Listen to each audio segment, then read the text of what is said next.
মধ্যরাতের আগুনে পুড়ল সচিবালয়ের সড়ক, স্থানীয় সরকার, ডাক সহ কয়েকটি মন্ত্রণালয়ের গুরুত্বপূর্ণ নথি, কম্পিউটার, আসবাবপত্র।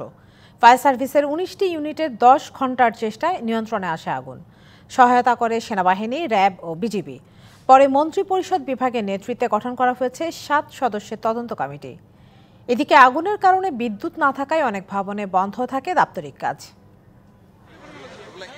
বুধবার রাত ১টা ৫২ আগুনের লেলিহান শিখা দেশের স্পর্শকাতর প্রশাসনিক কেন্দ্র সচিবালয়ে। ৭ নম্বর ভবনে আগুন লাগার খবর পায় ফায়ার সার্ভিস কর্মীরা। ছুটে এসে কাজ শুরু করে, তবে দ্রুতই ছড়িয়ে পড়ে ভবনের একাধিক অংশে। সময় যত গড়িয়েছে ততই বেড়েছে আগুনের ভয়াবহতা। আগুনে ক্ষতিগ্রস্ত হয় ৬, ৭ ও ৮ তলা। সচিবালয়ের ক্যান্টিনে কাজ করা একজন জানান, ঘটনার সময় তিনি ক্যান্টিনেই ঘুমিয়েছিলেন, তবে জানেন না আগুনের সূত্রপাত কিভাবে হলো। আমরা ক্যান্টিন চালাই, আমরা জানছি যে ৭ নম্বর ভবনে আগুন লাগছে। এইটা শুনে আমরা দৌড়ে গেছি, যাই দেখি যে ফায়ার সার্ভিসের কর্মীরা তারা আগুন নিভানোর জন্য ব্যস্ততা আছে। এদিকে আগুন নেভানোর চেষ্টা ফায়ার ফাইটারদের, অন্যদিকে পুড়ে ছাই রাষ্ট্রের গুরুত্বপূর্ণ দলিল।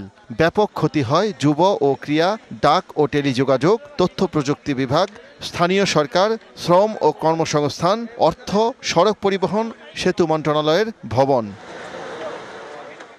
সানবিট সব দিবে সামাল। সানবিট ম্যাজিক প্রেস ডিশওয়াশিং এর মাথা ঘোরানো সলিউশন।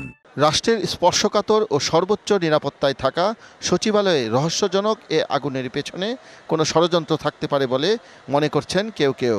বা সার্কিট হলে একটা রুমে লাগবে, কিন্তু একটা বিল্ডিং, এই বিল্ডিংটা মিনিমাম কমসে কম ৫০০ ফিট লম্বা হইব।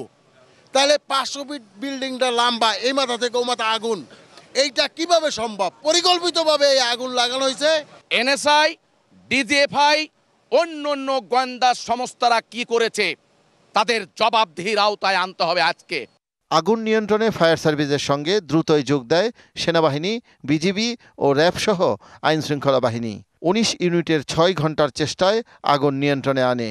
গাড়ি প্রবেশে কিছু সীমাবদ্ধতা আছে, বিশেষ করে বড় গাড়িগুলি ঢুকানো কঠিন ছিল। সামনের গেট ভেঙে আমরা 2টা গাড়ি ঢুকিয়েছি এবং বর্তমানে আমরা আগুনকে কন্ট্রোলে নিয়ে এসেছি। দালানের ভিতরে কাজ করছে এবং প্রতিটা রুম সার্চ করে করে আগুন নিভানোর ব্যবস্থা করেছে। পরে সচিবালয়ে কর্মরত কয়েক হাজার স্টাফ ও কর্মকর্তাদের প্রবেশের সুযোগ দেওয়া হলে একটি মাত্র গেট দিয়ে নিরাপত্তা তল্লাশি করে প্রবেশ করতে শুরু হয় হুড়োহুড়ি। চেষ্টা করা হয় আগুন লাগা ভবন ছাড়া বাকি ভবনের কার্যক্রম শুরু করার, কিন্তু পুরো সচিবালয়ের পাওয়ার স্টেশন বন্ধ থাকায় কিছুক্ষণের মধ্যেই স্টাফরা আবার বেরিয়ে আসে। দুপুরে দফায় দফায় বৈঠক শেষে মন্ত্রিপরিষদ বিভাগের একজন অতিরিক্ত সচিবের নেতৃত্বে ৭ সদস্যের একটি কমিটি গঠন করা হয়। নির্দেশ দেওয়া হয়েছে ৭ দিনের মধ্যে তদন্ত রিপোর্ট দিতে। পুরো সচিবালয় বর্তমানে সেনাবাহিনী, বিজিবি ও পুলিশ সহ আইন শৃঙ্খলা বাহিনীর নিরাপত্তার চাদরে। শাহ ইমন, ডিবিসি নিউজ, ঢাকা।